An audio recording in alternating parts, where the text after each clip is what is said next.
Boa noite, meus irmãos queridos, mais uma vez, com muita fé em Deus, com todo o apoio e incentivo da espiritualidade, estamos aqui para mais uma palestra no nosso amado, nosso querido Consolador, a partir das 19h30. O palestrante de hoje vai ser a Rosa, e o tema, se não me falha a memória, é o Pai na visão espírita. Tá bom? Fiquem aí, fiquem tranquilos. Daqui 5 minutinhos a gente volta.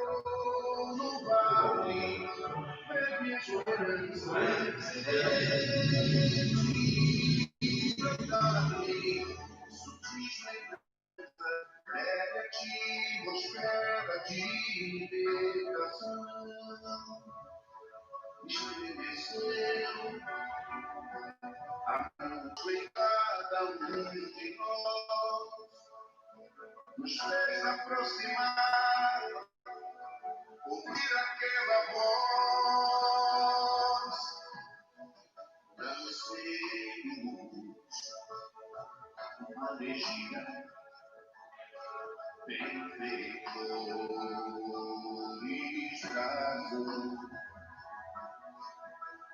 amigos, alvas Maria, todo amor de Maria, pairou no vale, esperança, sente a carne, sutis lembranças, pede a atmosfera de libertação, estremeceu a multidão, o pecado exposto em cada um de nós, nos fez aproximar, ouvir aquela voz, guardiães e clamam mais no mar, caravana em filamento, portão de isolamento, cuidadosamente apurar os que vão sair, os caídos em cima, no vale, leve esperança, sentido carne, sutis lembranças, leve atmosfera de libertação, estremecer a multidão, o pecado exposto em cada um de nós, nos fez aproximar, ouvir aquela voz, pairou no vale, leve esperança, sentido a carne, sutis lembranças, pairou no vale, leve esperança, sentido a carne, sutis lembranças.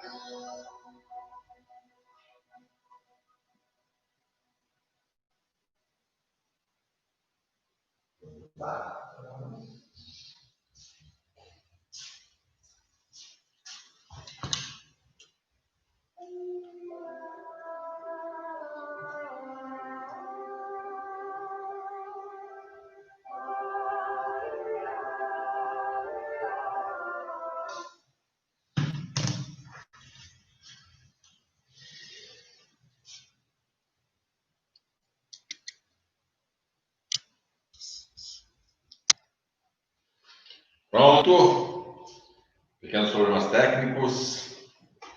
Quero começar dando boa noite para quem deu boa noite para nós no chat. Para Xanda, para Elaine, para Deisa, para Maria José Valentim.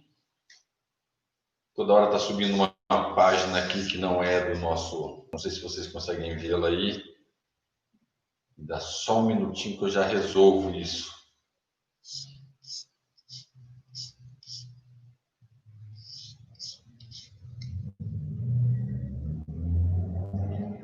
Só um segundo.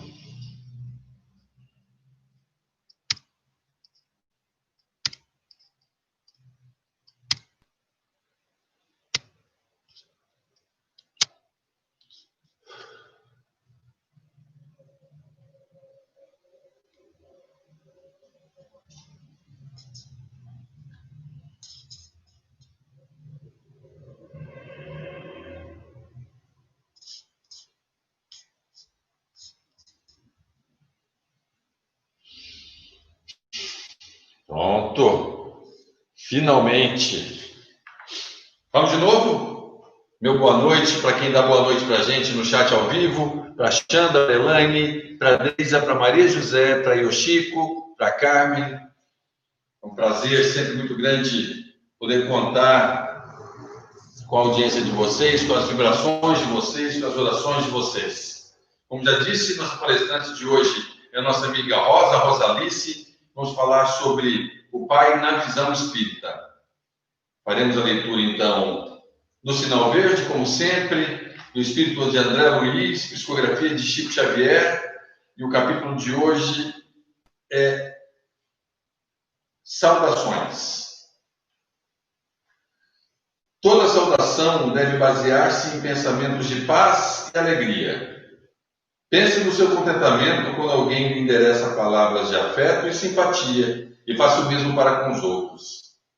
Mobilize o capital do sorriso e observará que semelhante investimento lhe trará precioso rendimento de colaboração e felicidade. Uma frase de bondade e compreensão opera prodígios na construção do êxito.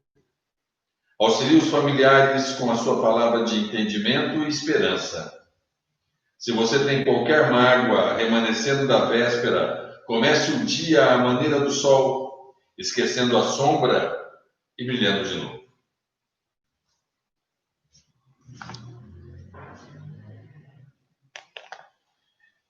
E brilhando novamente, como o sol faz todos os dias, a nossa fé ressurge, brilha e aquece, e dessa forma, em um único sentimento de calor humano, de amor externado a todos aqueles que precisam e carecem desse calor do amor, pedimos a Deus, nosso Pai, esse Deus maravilhoso, esse Deus misericordioso, esse Deus benevolente, tão indulgente, que não nos castiga nem nos condena os nossos pequenos erros, as nossas falhas que carregamos de reencarnação em reencarnação.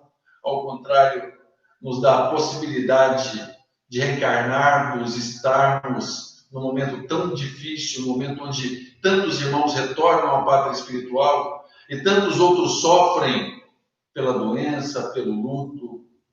E aqui, nesse momento, tanta gente melhorando, tanta gente aprendendo, e nós, entre eles, é motivo de jubilo, é motivo de festa, cada vez que algum de nós desprende de algum defeito, de um olhar para dentro do seu próprio umbigo e começa a enxergar o outro, sendo mais caridoso, mais paciente, mais tolerante, mais amoroso. Louvado seja Deus todos os dias por ter nos dado essa misericórdia e poder nos deixado continuar aqui aprendendo e melhorando. Sejamos sempre gratos a Deus, a Jesus, nosso mestre, aos nossos mentores espirituais, aos mentores trabalhadores desta casa, Eurípides Barçanufo, nosso mentor principal. Obrigado, Senhor Jesus. Obrigado, Deus. Obrigado, espiritualidade amiga. Que assim seja, graças a Deus. Rosa, já conhece os parâmetros. Vamos ver se você está numa altura que te alcança, não, né? Vamos ajustar isso aqui, peraí.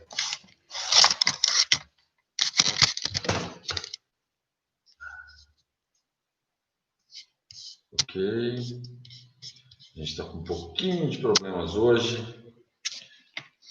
Como, por algum motivo, estamos atualizando.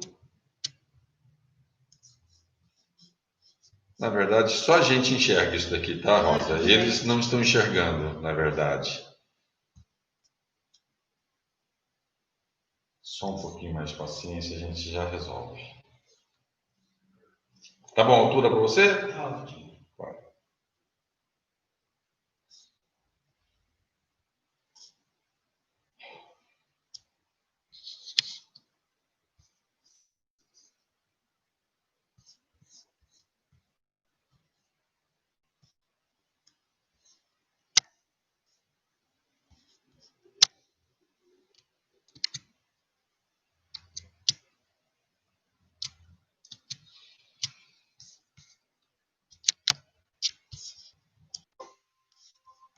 Só mais um segundo, que eu já vou resolver, Rosa. Dá licença só um segundinho.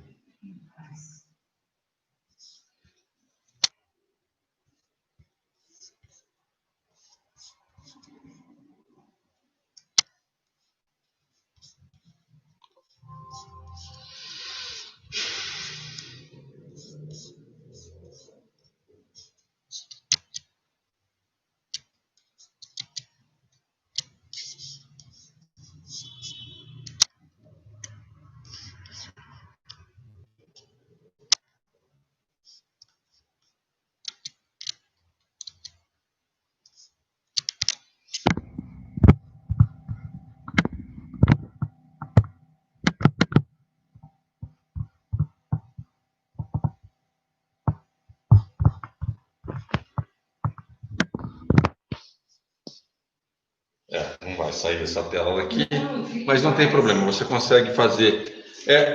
Pessoal, alguém pode colocar no chat aí se vocês nos ouvem bem, se estão enxergando bem a gente, por favor? Só coloca um ok aí no chat para mim, por favor.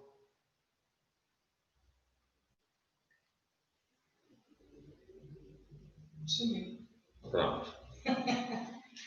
Minha excelência, olha, então boa noite a todos. Nós temos um tema hoje para discutir, que é o Pai na visão espírita.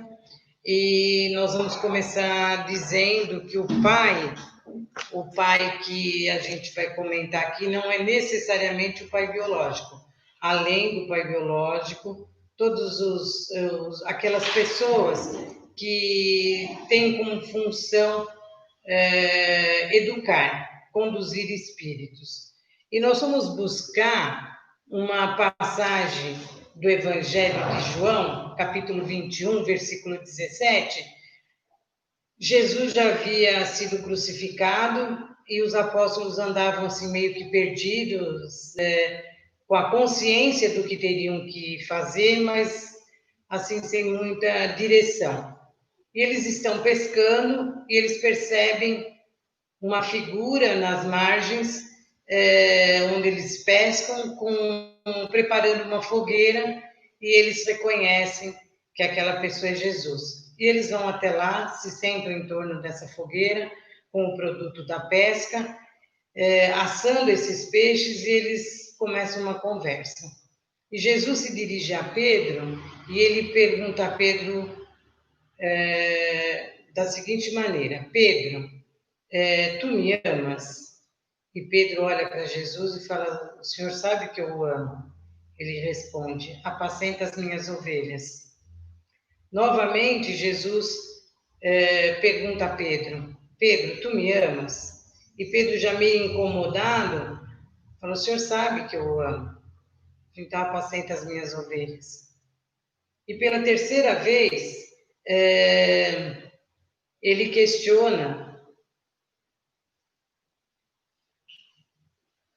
questiona dos apóstolos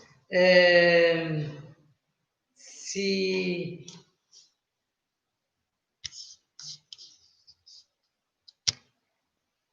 ele questiona a Pedro se Pedro ama. E ele, já bastante incomodado, fala: Senhor, o senhor sabe tudo. E o senhor sabe que eu o amo. Ele fala: então, Pedro, apacenta as minhas ovelhas.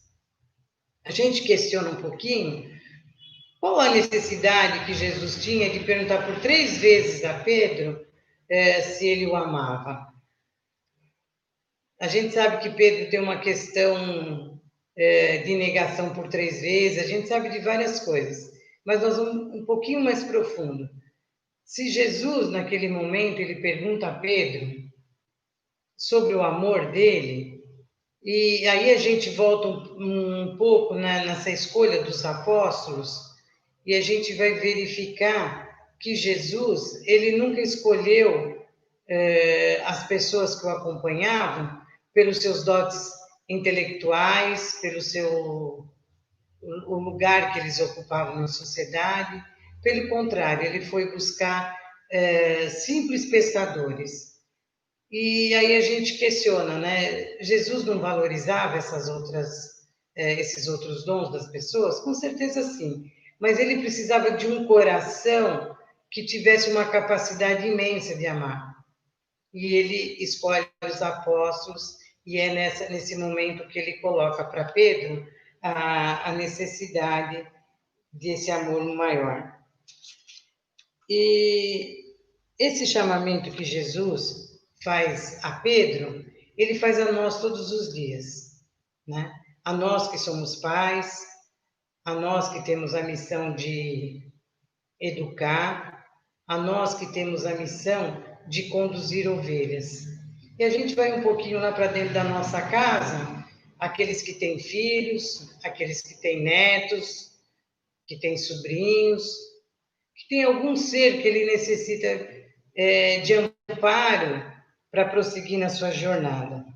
E a gente vai ver que esse convite de Jesus que ele faz a cada um de nós é um convite de amor. Ele não pede para nós o nosso currículo, o que eu faço na minha vida diária, qual é a minha profissão, qual é o carro que eu tenho, qual é a minha casa, se eu tenho um local apropriado para acolher esses espíritos que foram dados sobre a minha orientação. Ele pede apenas isso, que eu tenha um coração grandioso, que eu tenha um coração grandioso e capaz de amar. E aí a gente vai ver que a proposta de Jesus, então, é uma proposta de educação, que tem como fundamento principal o amor. E a educação, ela nos leva para um local de olhar para nós mesmos. Eu não tenho condições de conduzir uma pessoa, um espírito, se eu não me educar. Aí eu lembro da minha mãe, a minha mãe dizia, né, que eu tinha que ter uma coerência muito grande entre as minhas atitudes e o meu discurso, para que realmente eles tivessem sentido. E na educação isso é fundamental. Eu tenho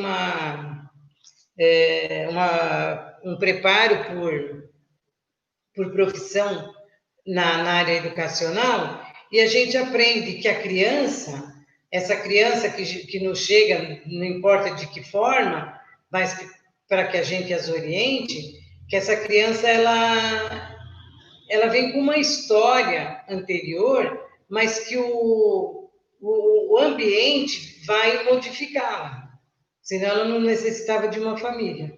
E a doutrina espírita diz a mesma coisa, que cada um dos espíritos que reencarnam, eles reencarnam já com uma bagagem espiritual de outras encarnações, e vem com vícios, com virtudes. E a missão dos pais nessa função é exatamente essa, nessa missão é exatamente essa, orientar para que esses vícios cada vez fiquem menores e que as virtudes elas se sobressaiam. Então, em síntese, a educação é isso, a educação no lar é isso, que a gente mostre de uma forma honesta e correta, e muito através do exemplo, que é essa conduta que o espírito precisa ter para ele chegar numa condição de sucesso na vida. E a gente tem um educador por excelência, que é Jesus, né? Então, a gente vai dar uma paradinha e nós vamos fazer um parênteses aqui e nós vamos perguntar para nós mesmos qual é a necessidade que nós temos de nos espiritualizarmos. Qual é essa função? A gente enxerga um mundo hoje onde o materialismo ele domina. E muitas vezes, nas nossas condições de paz, a gente entende que a parte material ela é muito mais importante que a parte espiritual, porque a gente corre atrás dos nossos trabalhos de uma forma assim desenfreada, cada vez mais a gente está longe da nossa casa, buscando conforto material, e a gente vai delegando a outras pessoas a educação dos nossos filhos. E a gente está se perdendo, a nossa sociedade é uma sociedade que está se perdendo. Tem uma parábola que eu gosto sempre de lembrar, que é a parábola do bom samaritano, que é aquela que todo mundo conhece. O rapaz ele é assaltado no caminho, desce o doutor da lei, desce o levita, e eles não cuidam daquela pessoa, e quem vai cuidar é o samaritano. E a gente sempre pensa no samaritano porque ele é o exemplo do amor, da caridade. E a gente não lembra um pouquinho dessas duas figuras que não socorreram a pessoa. A gente fala, como, né? Um sacerdote passa e não tem caridade? Eles tinham toda uma orientação externa. Então, eles não chegavam próximo de pessoas que estavam sangrando, porque eles se tornavam impuros, não chegavam perto de cadáver, porque se tornavam impuros, e algumas pessoas, os gentios também, eles não chegavam perto, porque eles teriam que se purificar. E isso demandava um custo, né? Essa purificação era através de sacrifício de animais, tudo, então tinha um custo. Por isso, eles passam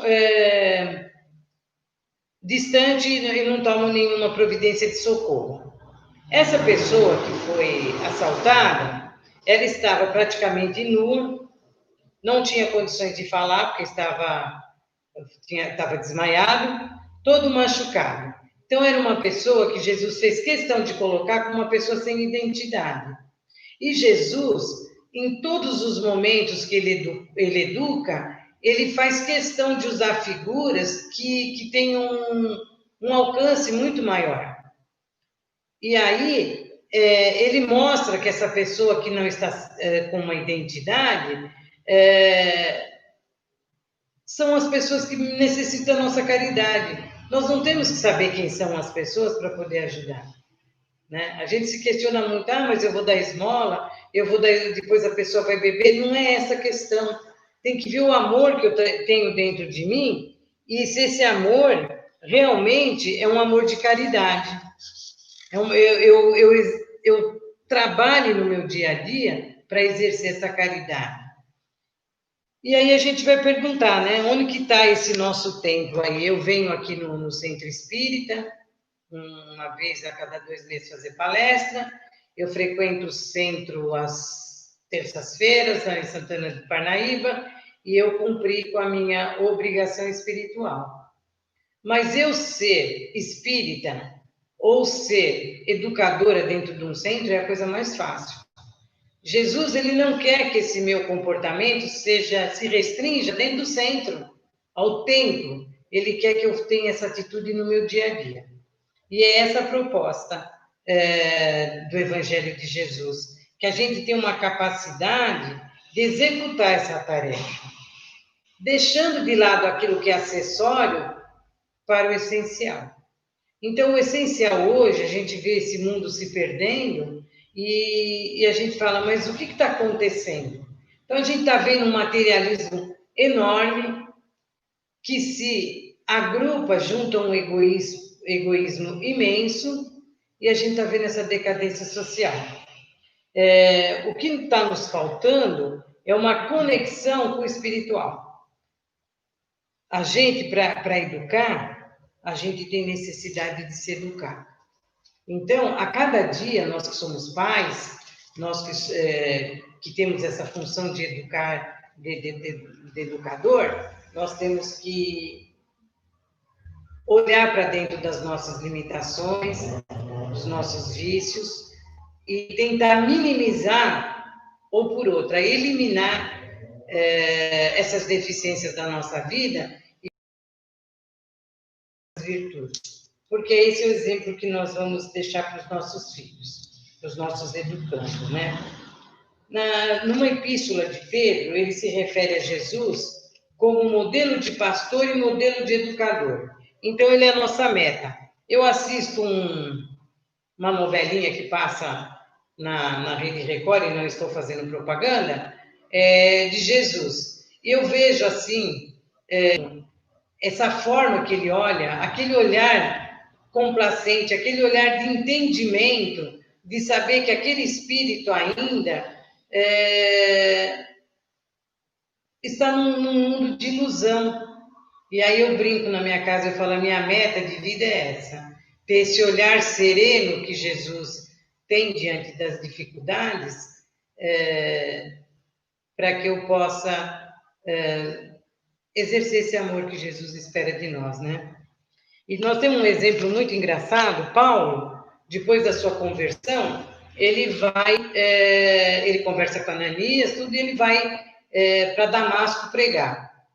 E Paulo tem um discurso eloquente, ele era todo preparado pelas leis, né, de Moisés, e ele tem um discurso brilhante.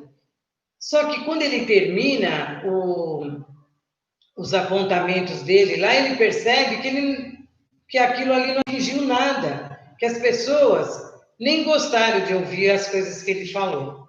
E ele volta e vai conversar com Ananias. E Ananias fala para ele que ele fracassou porque ele não tinha dentro dele a semente da verdade vivenciada. E aí que Paulo vai para o deserto estudar as escrituras, os evangelhos, que ainda não são evangelhos, mas que são os escritos deixados por alguns dos apóstolos, e ele vai estudar tudo isso no deserto para ele vivenciar esse amor verdadeiro que Jesus espera, esse amor grandioso. E ele, aí então, essa tarefa dele, que é feita usando o coração realmente, não o conhecimento, ele vai ver que ele tem mais frutos, né? Que aí Paulo ele vai escrever as cartas numa visão que ele tem com Estevão, e ele quer estar em todas as igrejas que ele fundou e ele não consegue, e numa visão, Estevão diz para ele, escreve cartas, né? Escreve cartas para essas igrejas, orientando. E aí Paulo se torna esse grande educador, porque aí ele já tem a semente da caridade, desse amor grandioso que Jesus espera de nós. E nós temos um modelo que é Jesus. Nós temos um livrinho de receita que é o nosso evangelho, né? As propostas do evangelho. Nós temos uma tarefa, que é desenvolver esse amor no nosso coração. E aí a gente tem uma expectativa, né? Nós, como pais, nós criamos os nossos filhos e nós temos uma expectativa para essa educação. E aí Jesus nos orienta que a nossa expectativa tem que ser igual a zero. Porque a nós cabe a semente, de distribuir essas sementes, mas a colheita não será nossa. Essa colheita, ela depende do tempo de Deus. O pastor é aquele que ele vai na frente mostrando o caminho. E nós nos fixamos muito no momento presente.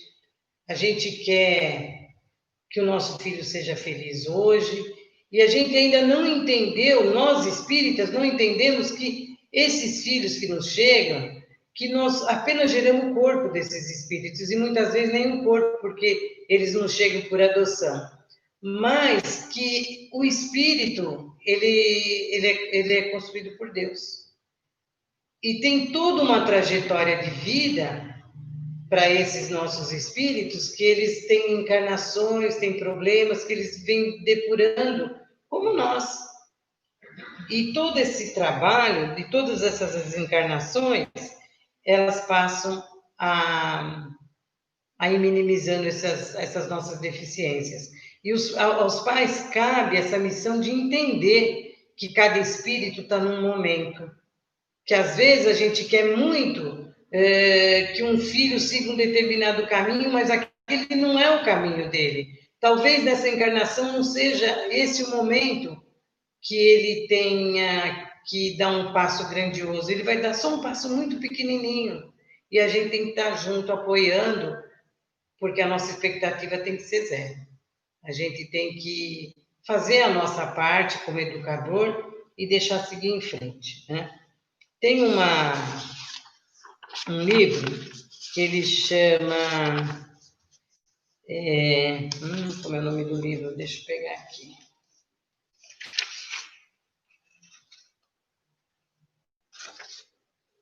Eu não gosto de falar do livro se eu não falo... É No Mundo Maior, o livro do Chico. Psicografia do Chico, né? Então, tem uma passagem no capítulo 4 e 5, que o Calderário, ele vai, é um espírito que está acompanhando André Luiz, e ele vai conversar com um encarnado que está sendo obsediado, e eles vão tentar resolver essa situação. Ele dá um passe nesse encarnado, ele dorme, o espírito se desprende e ele encontra com o obsessor. E já começam a discussão, porque são dois espíritos assim que se odeiam muito.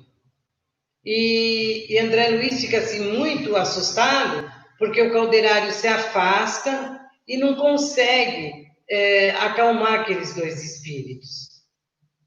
E aí o Calderário diz para André Luiz que tem coisas que não é só o conhecimento que vai resolver, que aquela situação, aquele embate desses dois espíritos, ele tem uma necessidade muito maior do que conhecimento. É quando Cipriana aparece, um espírito de luz, ela envolve esses dois espíritos num amor grandioso, e um desses espíritos cai de joelho pedindo perdão. Como o amor, ele traz essas mudanças profundas na vida da gente, né? Então, que a gente tem que ter essa consciência de quanto o amor transforma, e que só o amor pode resolver essas situações. Quando a gente tem assim alguma dificuldade com um filho, às vezes a gente fica meio confuso de saber se está agindo certo, se está agindo de uma forma correta, né? As mães, os pais têm muito esses conflitos, né?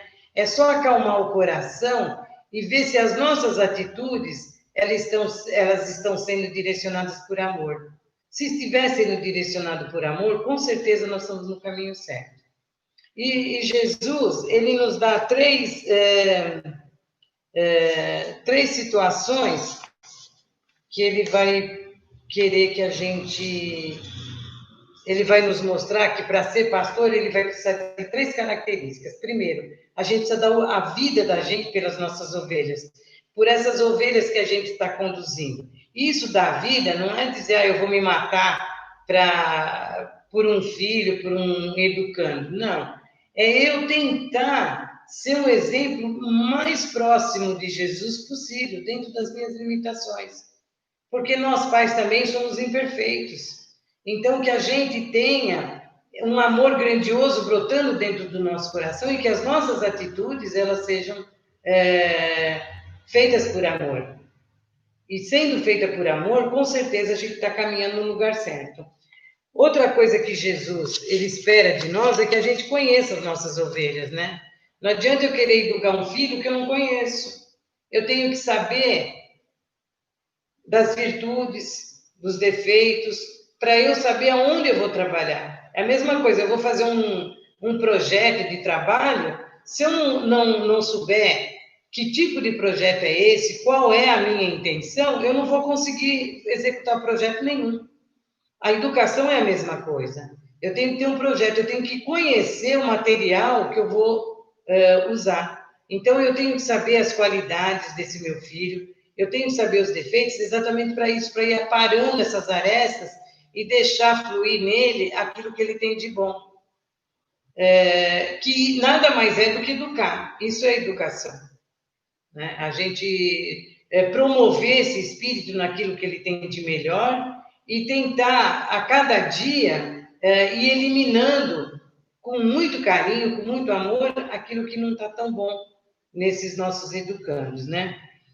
E, por último, o que Jesus espera de nós é que a gente o conheça como ele nos conhece. Tem uma passagem aqui, depois nós vamos voltar aqui para o fim, está no livrinho, nesse livrinho aqui, ó, Caminho, Verdade e Vida, é a lição número 97. Vai falar do mesmo tema que a gente estava falando. Chama Amas o Bastante? E pergunta-lhe então pela terceira vez, Simão, filho de Jonas, amas-me?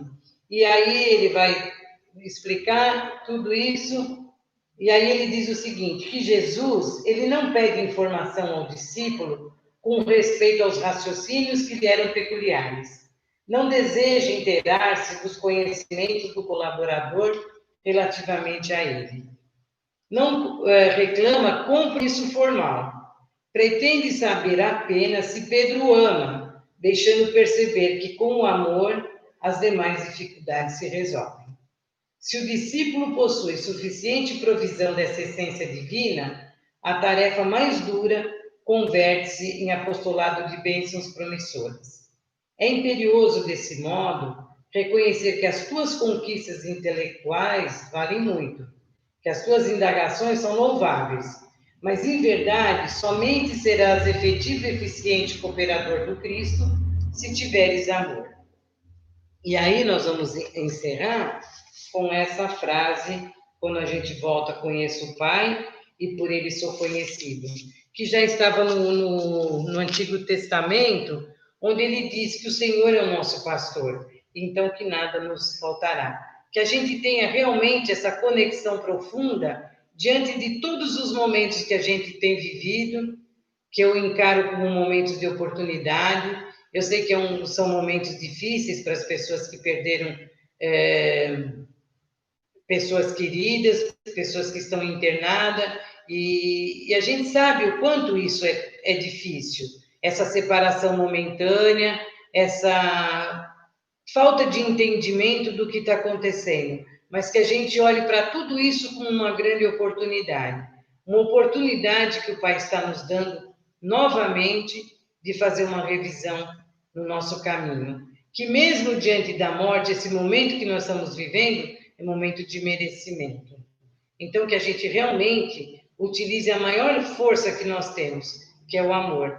Para cada dia, a gente poder homenagear os nossos pais, nós sermos homenageados pelos nossos filhos, porque eles todos vão entender uma coisa, que a gente tem uma capacidade imensa de amar. Então, eu agradeço a oportunidade e boa noite a todos. Que a luz de Jesus continue conosco e nós vamos fechando os nossos olhos, vamos agradecendo a Deus, a Jesus, por esse momento, por aqui estarmos falando em seu nome, com essa oportunidade grandiosa de olharmos para dentro de nós mesmos e assim a gente poder seguir em frente, conscientes de que todo esse momento é necessário para as nossas vidas, para a nossa evolução. E a gente agradece, Pai. Que assim seja, graças a Deus e muito obrigada.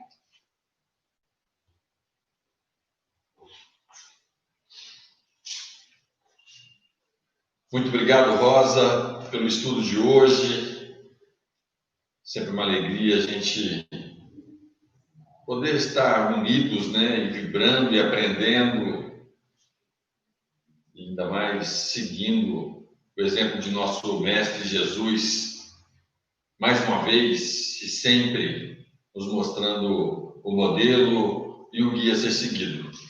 Lembrando a todos que da manhã não teremos palestra, as pessoas têm os seus compromissos e por causa da pandemia é muito difícil conseguir os palestrantes.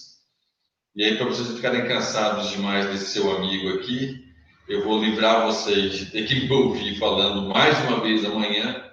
Então, voltamos na quinta-feira, às 19h50. Tá bom? Como sempre, o nosso boa noite, o nosso abraço para os amigos que deixam mensagens, para Carmen, para Elaine, para Xanda, para Yoshiko, para Dreisa, para Maria José, para Simone, para o Augusto, para Ana, minha amiga querida. Eu acho que eu não esqueci ninguém. Fiquem em paz, tenham um domingo abençoado junto aos seus. Um beijo, meu abraço. Quinta-feira estamos de volta, se assim for da vontade de Deus, nosso Pai. Um grande abraço, um beijo para vocês.